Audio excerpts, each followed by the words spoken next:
So abacus, this is an ancient Chinese artifact that is believed to bring good luck, prosperity, wealth to the wearer. So yeah, according to Feng Shui, the gold abacus symbolizes harmonious relationship between heaven and earth. It also represents the perfect balance between yin and yang. So if you're into business, this is good for you. If you're manifesting more money to multiply in your life, this is also good for you. So there's no harm in trying. So every person is different from another person. So kung positive yung iniisip nyo, nagmamanifest kayo ng positive energy, you will claim it.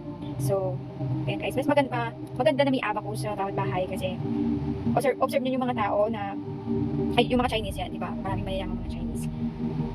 So yan, every time na magmamanifest kayo, papagalawin nyo lang to, papatulogin nyo, like this one. Na para kayo nagko-compute ng inyong money para mag-multiply. So, yung mga Chinese kasi di ba nagsisymbolize ng pag-multiply ng pera. Dito kasi sila nagko-compute ng pera nila ng araw. So, every time na tumutunog to, ibig sabihin, maraming pera na kinikwenta. Maraming money na pumapasok.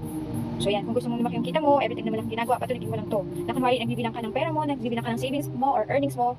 So, yan guys. Aminin natin guys na lahat tayo gusto natin ng pera.